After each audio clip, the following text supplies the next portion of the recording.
Hi guys and welcome back. So today I'm going to be showing you how to make this lemon velvet cake. Let's begin. To get started on the recipe, you'll want to make the buttermilk alternative. So into that, it's just milk with vinegar mixed together, then set aside for 5 to 10 minutes. While that's doing its thing, you can go ahead and grab yourself a mixing bowl. And into the mixing bowl, you'll want to start by placing in your granulated sugar, followed by the lemon zest. Not forgetting to add in your oil, your egg and your vanilla extract.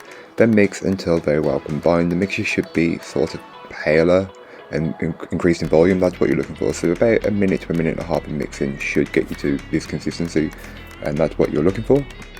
You can then go ahead and alternate between the dry and the buttermilk, so it's just your flour and your buttermilk, and mix well in between each addition, being careful not to do too much of one or the other. Just try and split them equally, so it should be 3 dry to 2 wet. That's how I've worked it, but feel free to do it however you'd like, but that's what I would recommend. Then mix until it's fully incorporated.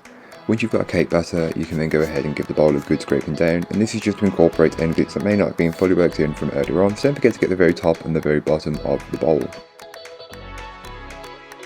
You can then go ahead and divide the cake batter between 2 6-inch cake pans, which have been lined with parchment paper. Feel free to use scales or to eyeball it, whichever works best for you. I went with scales, but again, it's really what's up to you. Here are what they look like before they go into the oven, so place them into the oven and then bake them off. All that information will be in the blog post, which will be linked down below.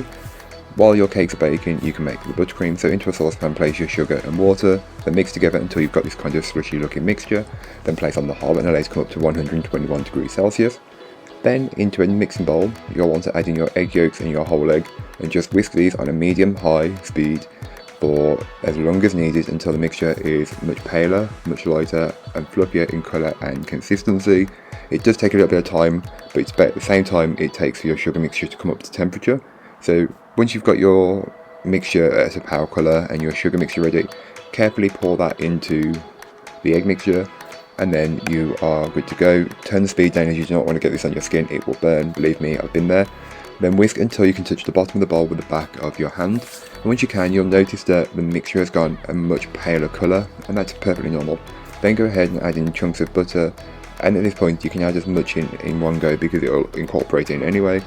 Just keep whisking until all the butter has been added. Then add in your vanilla and mix until it's fully incorporated. Don't forget to give the bowl a good scraping down, and this is just to incorporate any bits that may not have been fully worked in from earlier on, so make sure you get to the very bottom of the bowl, as this is normally where it's a bit more stubborn. To start on the assembly of the cake, grab yourself a plate, board or stand and pipe a dollop of buttercream into the centre, pressing your first cake in place. On top of it, pipe a ring of buttercream around the outer edge of the cake and a small amount on the inside of the ring, and just spread that out. You do not want it to be a super thick layer, as we're going to add a filling. I'm using some homemade lemon curd, but feel free to use shop bought if that's what you've got to hand. Then place your second layer of cake on top, and do the same thing, pipe a ring around the outer edge, fill the centering, but you can add a little bit more this time, and then just spread it out. Once you're happy, I do a swirl on top, and then that's it. It's really just that simple. It was a really warm day in my kitchen, so my cake did slide a little bit, but apart from that, it tastes great.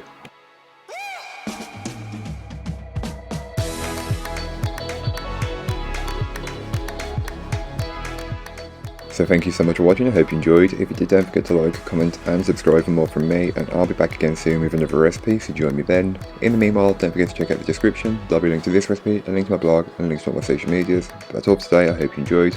Bye guys.